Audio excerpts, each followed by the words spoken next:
just a few questions to start off. Where did you grow up? I grew up in Utah and Idaho, right on the borders of Utah and Idaho. You could throw a stone from Utah into Idaho from where I lived. How long have you lived in the Hudson River Valley? I've lived in the Hudson River Valley for 8 years. Moved here in 2000 after leaving the San Francisco Bay Area. And what is your current profession? I am a public artist. I create I create site-specific, architecturally integrated, interactive public artworks that are based in history. Okay. The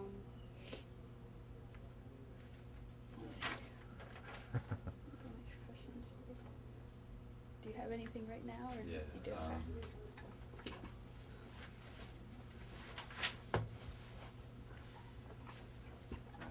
What brought you to the Hudson River Valley? The very high cost of living in the San Francisco Bay Area. My wife and I were looking for a place that we could move where we were relatively close to a big city, but we could actually still afford to buy a house. And in 2000, that was still the case in the Hudson Valley. All right.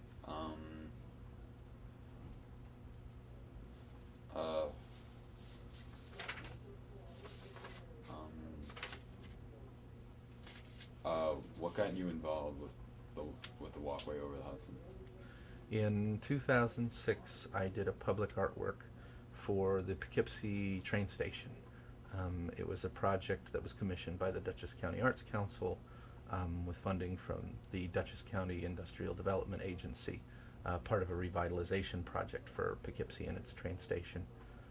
Part of my focus was the railroad bridge, and I did enormous amounts of research and ended up contacting Walkway through the research process.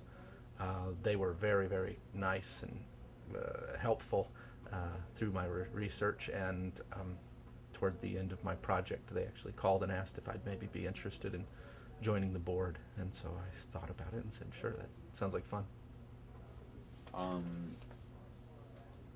Do you, for the bridge, that, like, the bridge is going to be turned into a park, do you think, what role do you think, like, do you think you're going to do, like, I'm sorry, what kind of artistic role do you think the bridge can have? Well, I think the bridge has enormous potential. I should say, really, the most important thing is to get the thing open to the public so that there is access. But boy, I think there are so many opportunities. It's such a high-profile site. If at some point it's possible to commission a series of public artworks for the deck, or some sort of architectural lighting scheme that is put together by an artist, there are so many possibilities. As I understand it, we're also shooting at some point for an interpretive center of some sort. So there is the potential for the kind of artwork I do, probably be a conflict of interest for me, but somebody else could come in and do interpretive works, not just in the center but on the bridge itself. Very innovative ways of seeing into the past from the deck of this kind of magnificent structure.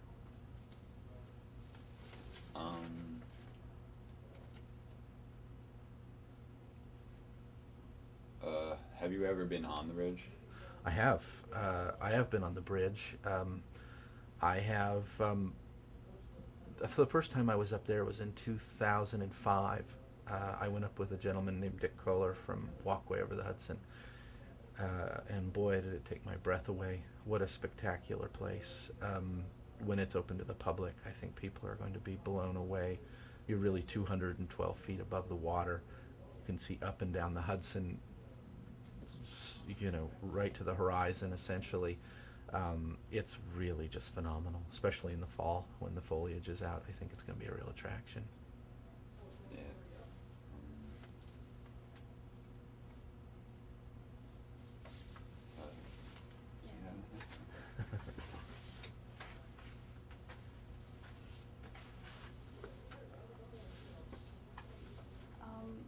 What do you find most interesting about the bridge?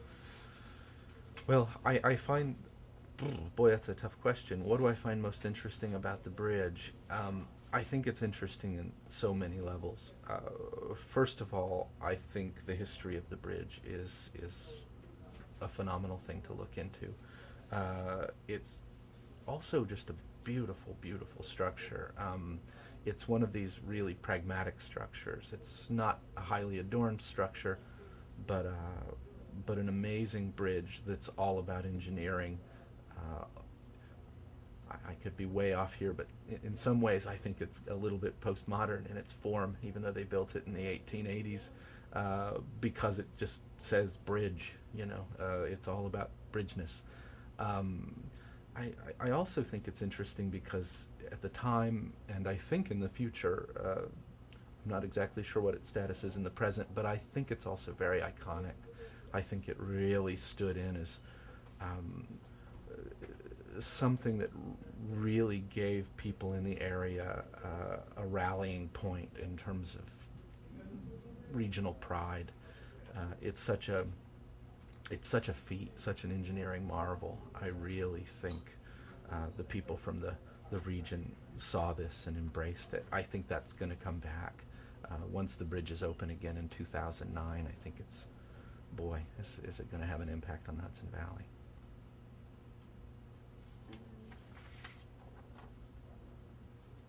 Have you heard of any other ideas to recycle the bridge in a way? I've heard of a few. I have heard of a few other ideas to use the bridge in different ways. They're always a little kooky.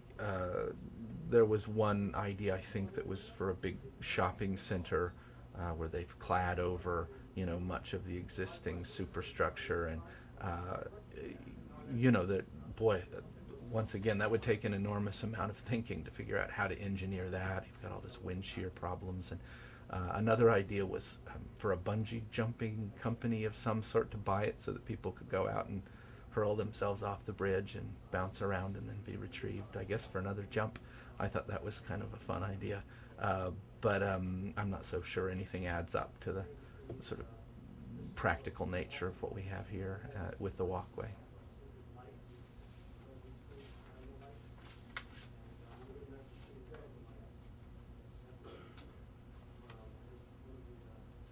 Question, but you pretty much already answered that in the previous question I asked you about the role that the bridge will play for the community. Yeah, like I can talk a little bit more to that in terms of the role the bridge will play.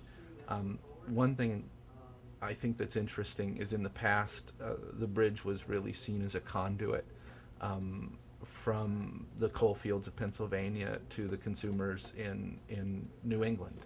This being the late 1800s and through the early 1900s.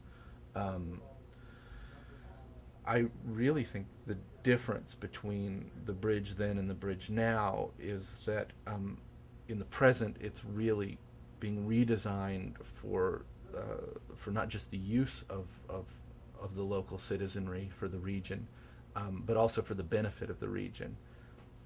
I believe they had in mind that it was going to really benefit the region when they were building the bridge, but really the trains just flew right through and kept going. There just wasn't that much benefit for the local community. I think this time around, it's a very different story. Really think the way this project is being put together, it's all about benefit for the community that exists here today, both in terms of local business, people getting out and exercising, the whole gamut. That's really good. I think you like great points in there. Is there anything else about the bridge that you feel is important that we haven't touched on? I think one other thing that I find really marvelous about the bridge is the little neighborhoods that are defined by it, that are underneath. I think in particular of one which at some point was a largely Italian neighborhood that is right under the bridge. I think it's the Mount Carmel church area. But right there at Dutchess and Delafield, right under the bridge, there's this incredible little sort of tight-knit community that is literally in the shadow of the bridge, and it defines the character of that neighborhood. I think you could say the same thing about some of the houses over on the Highland side. I've really been concentrating on Poughkeepsie, I guess. And I think that those neighborhoods are so sort of unique and so distinctive and so Eastern United States in a way. I also think of high lines in places like New York or Chicago, where you get a really distinct kind of quality to a neighborhood based on the architecture that surrounds you, and the bridge really plays into that in a really big way in these neighborhoods. I think it's really a remarkable thing, and it's going to be fantastic that this is now a walkway instead of a really, well, of course it hasn't been this way for 30 years, but a really noisy train line. Not only is this huge sort of historical feature right in your backyard, but it's this kind of place of quiet. It's a big linear park. I think it's going to be fantastic for the people living right under the bridge there. Definitely. Did you want to go on now? Yeah, I have one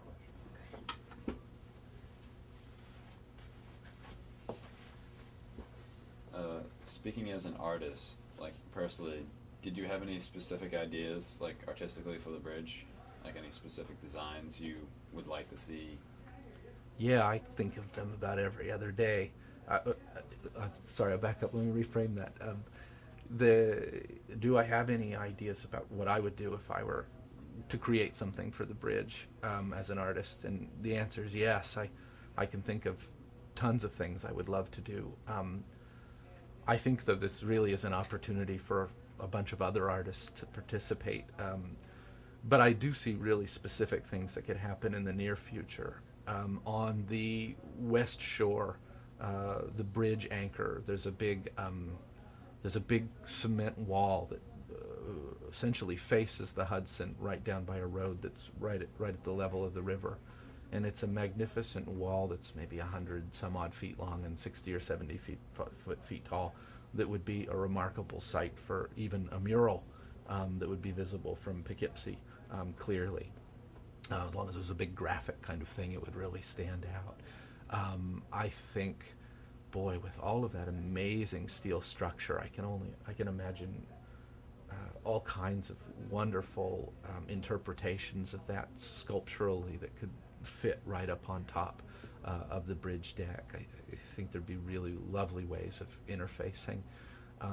There's also the possibility of working within the framework. I had talked earlier about the neighborhoods that occupy some of those sites. I think that there's the potential for a lot of community artwork that the bridge could become kind of a blank canvas for. Yeah, there's tons of stuff. I think as long as it's really durable and, in my personal opinion, centered around history, it's a spectacular site for artistic endeavors. Okay. Is there anything else you would like to discuss, like from personal experience or anything at all? I will. There are a couple of other things on my mind. First of all, Carlton maybe wrote a book, and I don't know if you folks are going to have him in here for an interview or not, but he's a gentleman that was asked at one point to write a book on the bridge called Bridging the Hudson, and he's just done a spectacular job laying out the entire historical scope of the project. And in there he really concentrates on some individuals that played a part or were a part of the bridge construction in some form, or families that were somehow tied up in the building or in the engineering.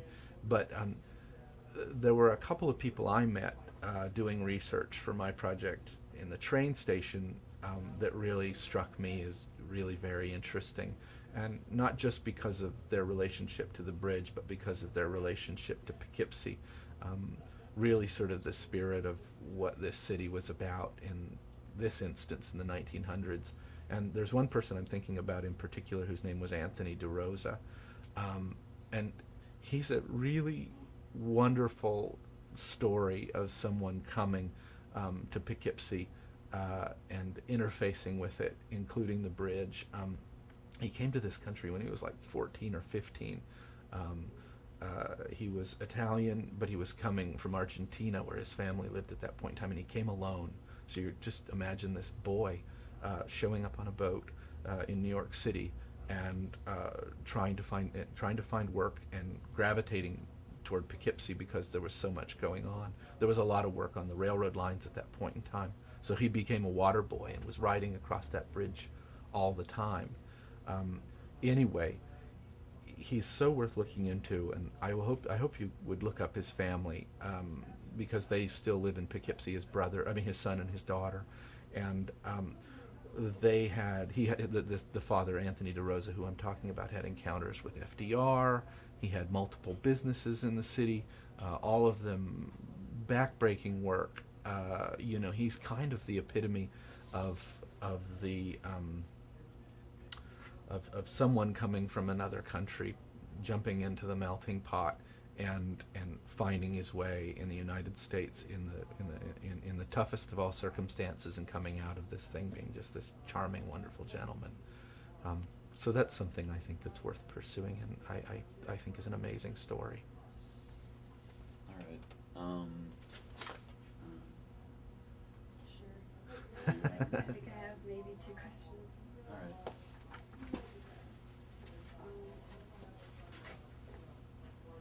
I'm not sure. Okay. How do you think that Walkway would work with the New York State Parks Association on this, with the project and then after Right. the project? How will Walkway? What role will Walkway play once the bridge becomes a linear park and a state park? Mm-hmm. Gotcha. Yes. I think the Walkway organization will transition to a Friends type organization. I think that they will take on a lot of the interpretive work with the bridge, helping people understand its historical significance, as well as becoming really a historical steward of the bridge. Not something I'm sure the state's so interested in. I also think Walkway would show up in whatever other capacity they could, maybe as minor as opening and closing the gates at night. Who knows? But really, I think the most important role will be its historical stewardship, because it is just such a landmark, and I think somebody needs to stand on the rooftops and yell about its significance, not just to the area, but to the country in general. Do you have any suggestions for a name for it, with all the artwork and stuff you're putting into Do I have any suggestions for a name for the bridge? I've thought about it a little bit, but I'm not sure I'm going to go out on a limb and make any recommendations. There have been so many people who have played a really significant role in the project during its inception in the 1870s, 1860s. Maybe even the first idea for a bridge was in the 1850s. There were people like Harvey Eastman and John Platt, and the list goes on and on of early Poughkeepsie founders and businessmen who really had something at stake in getting the bridge built. I also think, the new face of the Walkway is really due in large part to a few individuals who have put a lot of effort into making this happen.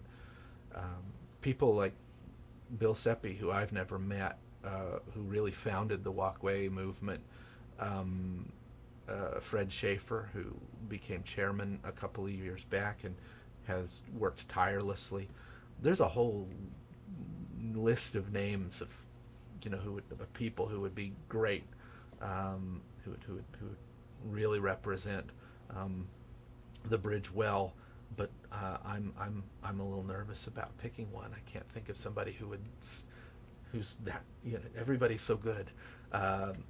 The other thing that crosses my mind is there's just thousands of people who worked on the bridge, who was a part of their lives every day.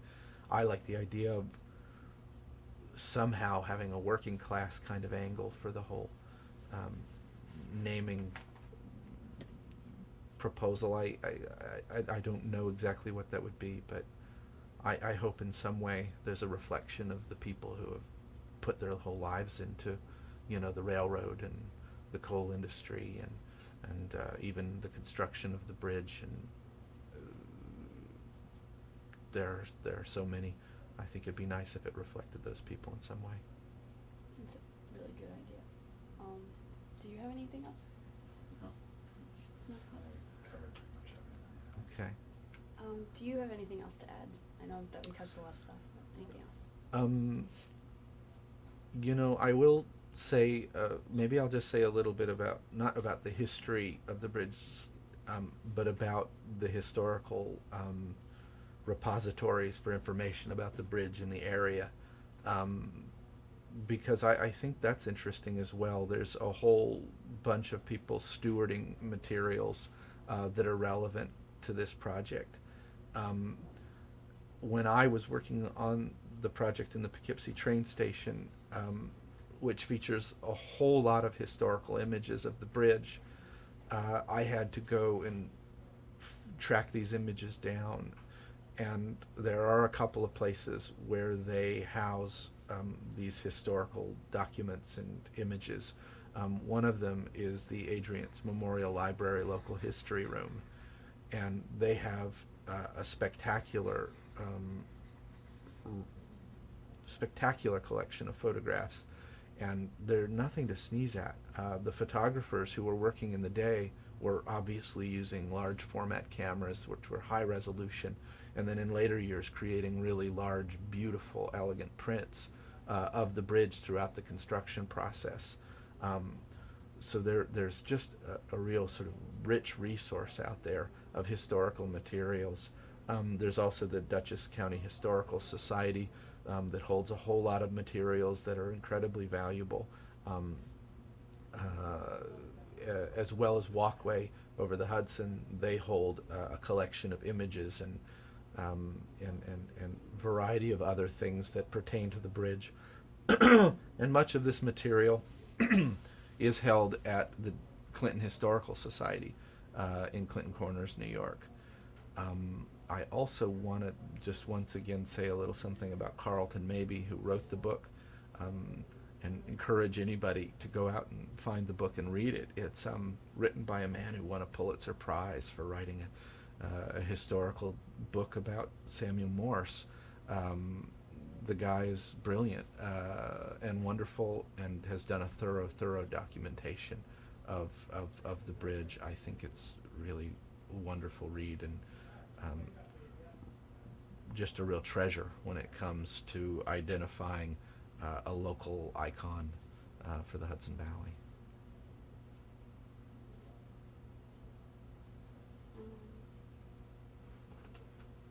Anything else that we can think? I don't think so. Well, You did say that you're a member of the Clinton Historical Society, or did I do that wrong? I've done some work with the Clinton Historical Society. I think the main connection there is Dick Kohler, who's also on the board of directors with Walkway. Dick is on the board at the Clinton Historical Society, and I was connected to them because of my interest in the bridge's history. They just hold a lot of the Walkway's information. In fact, they hold all of the research that Carlton Mabie did on his book. So they're really the repository for a lot of bridge history. I have done some work for them. I created a few exhibits for them over the last couple of summers. In fact, our last exhibit won an award at the Lower Hudson Conference, so that was very nice as well. But they're a fantastic regional resource as well. But I don't know that I'm a member. Okay.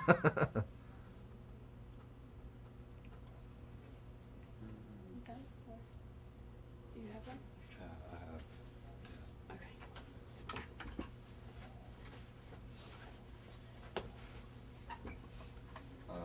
Can you you tell me about your experiences as being a board member of Walkway over the Hudson? Yeah, my experiences as a board member of Walkway over the Hudson, you know, it's an interesting group of folks. We have people really from all walks of life. We have our board president, who's a local lawyer in Poughkeepsie. We have a retired engineer who's fascinating to talk to about the bridge. We have someone who owns and operates a bakery, a guy who's a construction worker down in New York City. We have just the most diverse group of folks, and an artist, if you're counting me, a really diverse group of folks, and with one really clear goal, which is to get this thing open by 2009. It's been a pleasure. It's been a real learning experience too, especially coming from an art background. You're talking about sitting in a room with a whole lot of people who have business backgrounds, and so, you know, not that we don't have a lot in common, but but it's been very, very, very wild to get a sense of how other people think about a project like this. It's such a sophisticated and complicated process. There's so much community outreach involved. It's been really exciting to see how the various people in this organization really step forward and make a contribution that advances the project in ways that are totally unexpected. You know, a sample of this is one of our board members, David Rocco, who, he is a gentleman who was a construction worker in New York City and retired early and became very, very active in the project. And nobody knew that this guy had these incredible community outreach skills. I mean, he just called everybody, and he was so fearless and so committed, and in some ways was really the guy who is one of the guys who just really got the ball moving in a lot of ways. Just so much commitment, so much dedication. He even wrote Walkway over the Hudson on the side of his van in a big graphic. So you've got a really bunch of very, very dedicated individuals. Also fun to work with somebody, and I've mentioned his name a few times, like Dick Kohler, who is a retired engineer and sits around and contemplates things like how many board feet are involved in, this part of the construction of Pier 3, which sounds like it might be a little dry, but when you really start to think about the scope of what he's discussing, you're like, wow, you're absolutely right. It's kind of breathtaking. That's like 3 forests, right there in one pier. So, it's so interesting working with this group of people. There are so many. It's just such a variety of people. It's just been a real blast. All right. I've got nothing. Yeah, I think that's it. Okay. Thank you very much. Thanks for having me. I'm glad I had a chance to tell you a little bit about it. Yeah, thank you.